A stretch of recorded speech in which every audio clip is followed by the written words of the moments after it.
Welcome to social research of India, Bharat का सामाजिक अनुसंधान। कल के लेक्चर में हम लोग बात किए थे सिंधु घाटी सभ्यता के बारे में, और आज हम लोग बात करेंगे सिंधु घाटी सभ्यता के दो तीन प्रमुख बातें और वैदिक सभ्यता के बारे में। तो सबसे पहले हम लोग समझते हैं सिंधु घाटी सभ्यता के बारे में। सिंधु घाटी सभ्यता को द्राविड़ों ने बसाया था। वहाँ पे जो अस्थायी निवासी थे वो द्राविड़ ही थे, इसीलिए द्राविड़ों को यह महत्व दिया गया कि सिंधु घाटी सभ्यता को बसाया इन्हीं लोगों ने है। इसके बाद सिंधु घाटी सभ्यता के लोग सूती वस्त्र पहनते थे। वहाँ के जो भी नगरीय व्यवस्था थी, जो भी थी, उसमें सूती और ऊनी वस्त्र, दो वस्त्रों का प्रचलन अधिक था। स्वास्तिक चिन्ह सिंधु घाटी सभ्यता ने ही दिया है। स्वास्तिक चिन्ह, ये जो चिन्ह देख रहे हैं आप, ये इसे ही स्वास्तिक चिन्ह कहा जाता है। यह चिन्ह सिंधु घाटी सभ्यता से ही आई है और इसे शुभकारी माना जाता है। इसे हिंदुओं के मेन गेट पे लगाया जाता है, घर के मेन गेट पे। इसके बाद हम लोग चर्चा करते हैं सिंधु घाटी सभ्यता का अंत कैसे हुआ।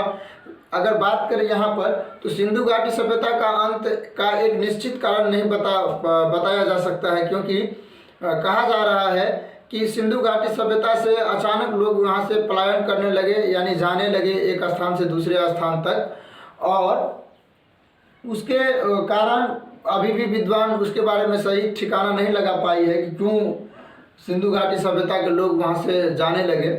और इसके प्रमुख कारण अभी अनुभव किया जा रहा है, जिसको हम लोग भी समझते हैं। उसका है, पहला है बार बार बाढ़ आने से उस एरिया में बार बार बाढ़ भी आता था, इसके कारण भी हो सकता है। इसके बाद मजबूत शासनकर्ता का अभाव, आर्यों का दबाव, ये वैदिक सभ्यता का गठन और स्थापना आर्य समाज ने ही किया है, इसलिए हो सकता है कि आर्यों का दबाव भी कुछ न कुछ रहा हो। इसके बाद भूकंप आता है उस क्षेत्र में, तो उसके कारण भी हो सकता है खाली किया हो। लेकिन कारण कोई भी हो, किसी भी सभ्यता को इतनी आसानी से खत्म नहीं किया जा सकता है, वहाँ से लोग इतनी जल्दी नहीं जा सकते। तो अभी भी चिंतन में है और इसके बारे में सोच और शोध दोनों चल रहा है। ठीक है, अब हम लोग समझते हैं वैदिक सभ्यता के बारे में। वैदिक सभ्यता, जिसे इंग्लिश में कहते हैं वैदिक सिविलाइजेशन, स्थापना आर्यों ने की सिंधु घाटी सभ्यता के बाद। वैदिक सभ्यता को आर्य सभ्यता भी कहा जाता है। देखिए, अगर बात करें सिंधु सभ्यता की, तो पहले इसे ही प्राचीन सभ्यता माना जाता था। सबसे प्राचीन सभ्यता वैदिक सभ्यता को ही माना जाता था। लेकिन जब सिंधु के अवशेष हड़प्पा में मिलने शुरू हो गए और इसके बारे में जब जांच पड़ताल होने लगी, तो पता चला जो वैदिक सभ्यता से यह पुरानी सभ्यता थी, सिंधु सभ्यता। इसके बाद वैदिक सभ्यता को वैदिक क्यों कहा जाता है, इसके बारे में हम लोग जानते हैं। वैदिक सभ्यता में वेदों की उत्पत्ति हुई थी, इसीलिए इसे वैदिक सभ्यता कहा जाता है। वेदों की संख्या 4 है और इसकी रचना का प्रारंभ लगभग 3500 साल पहले हुआ था, जिसमें प्रमुख वेद हैं ऋग्वेद, यजुर्वेद, अथर्ववेद और सामवेद। ऋग्वेद में इसमें हवन कुंड, देवी देवताओं के बारे में जिक्र किया गया है। इसके बारे में अगर बात करें तो ऋग्वेद सबसे प्राचीन वेद भी है। और बात करते हैं हम लोग अब यजुर्वेद के बारे में। यज्ञ की विधियाँ, मंत्र, कर्म, रहस्यमयी ज्ञान आदि का जिक्र है यजुर्वेद में। अगर बात करें यजुर्वेद की, तो इसी में मायावी और वशीकरण का बताया जा रहा है, जिक्र होता है यजुर्वेद में ही।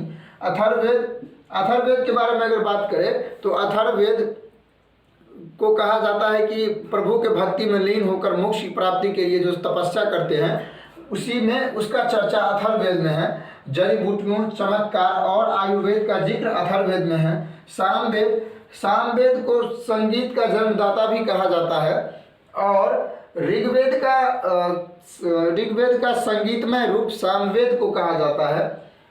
इसके बारे में और भी चर्चाएं हैं। इसके बाद हम लोग चर्चा करते हैं, आर्यों ने लोहा धातु का खोज किया था। अगर बात करें हम लोग अगर धातु का, तो सिंधु घाटी सभ्यता में तांबा,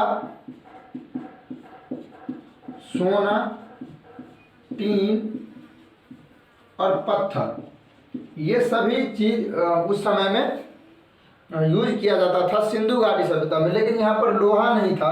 अगर बात करें तांबा की, तो तांबा राजस्थान से लाया जाता था। सोना कर्नाटका से, टीन अफगानिस्तान से और पत्थर गुजरात से। ठीक है। इसके बाद जब आर्य समाज की स्थापना हुई और वैदिक समाज आई इसके अंतर्गत वैदिक सभ्यता में, तो उन्होंने लोहा धातु का खोज किया।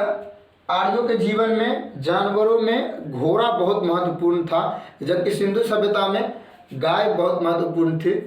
तो यहाँ पे घोड़ा को बहुत महत्व दिया जाता था। ये बहुत VVI क्वेश्चन से बार बार पूछा जाता है। इसके बाद वेदों की रचना सरस्वती नदी के किनारे हुई है, ये भी बहुत महत्वपूर्ण है।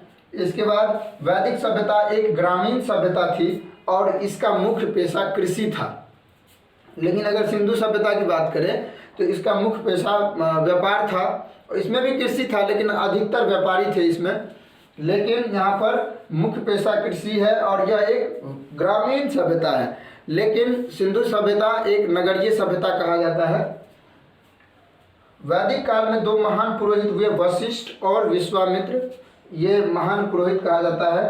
पुरोहित किसे कहते हैं? पुरोहित उसे कहा जाता है जो राजाओं को सलाह देते हैं, उसे पुरोहित कहा जाता है। अगर हम लोग बात करें वैदिक काल में समाज के कितने वर्णों में बांटा गया था, तो इसके बारे में हम थोड़ा सा चर्चा करते हैं। ब्राह्मण, क्षत्रिय, वैश्य और शूद्र, ये चार जाति में उसको या चार वर्णित में उसको बांटा गया था। ब्राह्मण, क्षत्रिय, वैश्य और शूद्र, जिसमें शूद्र सबसे भिन्न कहा गया और इसको छुआछूत के रूप में भी देखा जाता था। इसके बाद ब्राह्मण का काम था राजाओं के पास सलाह देना और पंडित का काम करना। क्षत्रिय का काम था युद्ध लड़ना तथा वैश्यों का काम था व्यापारी और अनेक अनेक प्रकार के वस्तुओं को व्यापार करना, इसके रूप में भी कहा जाता था। और सिंधु सभ्यता के बारे में और वैदिक सभ्यता के बारे में हम लोग जो प्रमुख बातें थी एग्जाम के दृष्टिकोण से, उनके बारे में चर्चाएं कर ली है। अगर आपको कोई चीज़ लगता है इसमें डाउट है तो आप हमें कमेंट करके ज़रूर बताइए और आप हमारे साथ जुड़े रहिए और हमें सपोर्ट करिए। थैंक यू वीडियो देखने के लिए, धन्यवाद।